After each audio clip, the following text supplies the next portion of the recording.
While everyone's posting passport stamps and bucket list destinations, there's a massive group of people who would genuinely rather stay home. And according to Neuroscience, their brains might actually be wired for depth over novelty. Stay with me because what you're about to learn will completely change how you see travel culture. Here's the thing nobody talks about. Not wanting to travel doesn't make you boring. It doesn't mean you lack curiosity. And it definitely doesn't mean you're afraid of the world. But there is something fascinating happening in your brain that's completely different from the people who need a plane ticket to feel alive. Let's start with why so many people are obsessed with travel. Humans have what psychologists call novelty, seeking behavior.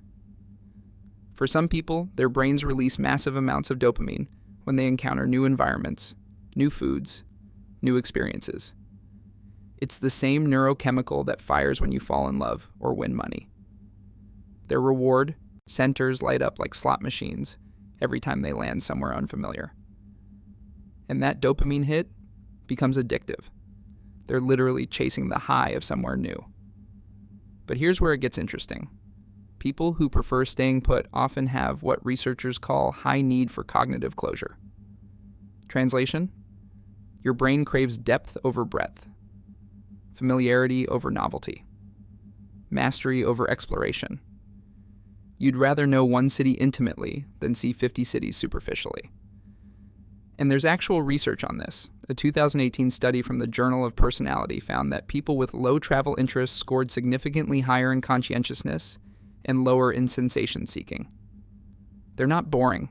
They're just wired for different rewards.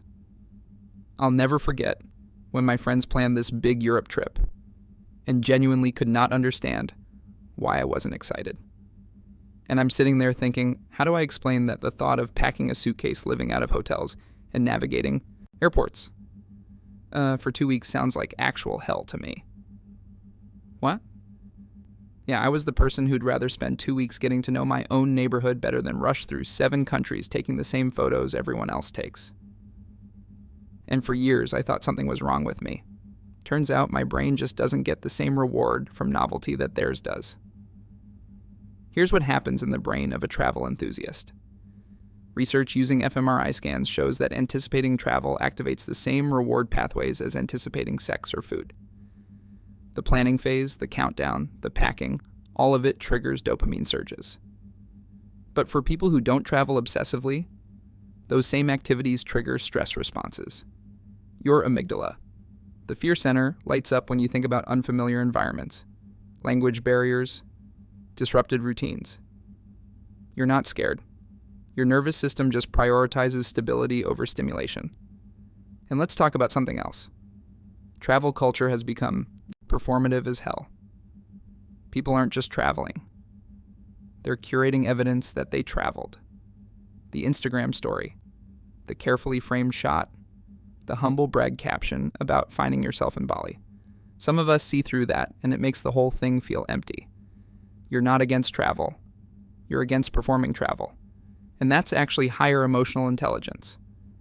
You've recognized that external validation from passport stamps is hollow. Your sense of self doesn't need geographic proof. But here's the part that explains why travelers and non-travelers can't understand each other. It comes down to how you define growth. Travel enthusiasts believe growth comes from exposure to difference. New cultures, new perspectives, new challenges. And they're not wrong. But people who prefer staying put believe growth comes from depth.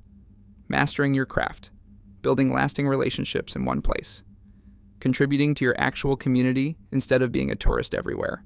Neither is superior. They're just different paths to the same human need for meaning. Research from UC Berkeley found that people with low novelty seeking scored higher in measures of life satisfaction and relationship quality because they're not constantly chasing the next experience. They're present in this one. They've built deep roots. They know their neighbors. They've watched the same tree change through 20 seasons. There's something profound about that kind of attention that rushing through airports will never give you. Now, before the comment section explodes, I'm not saying travel is bad. I'm saying the pressure to travel, the assumption that everyone should want to travel, the judgment of people who'd rather stay home. That's what's problematic. Your brain's reward system is calibrated differently. Your dopamine doesn't spike for new places. It spikes for deep familiarity, for routine, for the coffee shop where they know your order, for the park where you've walked a 1,000 times and noticed something new each time. And here's what researchers call place attachment versus novelty orientation. Some people form intense bonds with physical locations. Their nervous system literally regulates better in familiar environments. Moving through new spaces all the time actually dysregulates them. Others need constant environmental change to feel alive. Neither is a defect. They're just different neurological setups, and understanding this changes everything. So, what does all this mean? If you don't want to travel, you're not missing some fundamental human experience. You're just different. Your reward system, your novelty threshold, your need for depth versus breadth, they're all calibrated differently. And that's completely valid.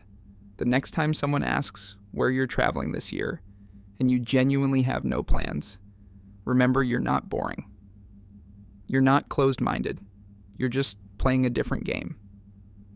One that might have deeper roots. If you're someone who prefers staying home while everyone else is chasing flights, hit subscribe, because this whole channel is psychology for people who don't follow the cultural script everyone expects. We break down why you're wired differently and give you permission to stop apologizing for it.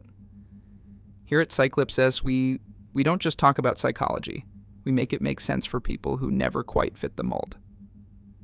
Next week, we're breaking down why some people physically cannot handle small talk and what that reveals about how their brain processes social information.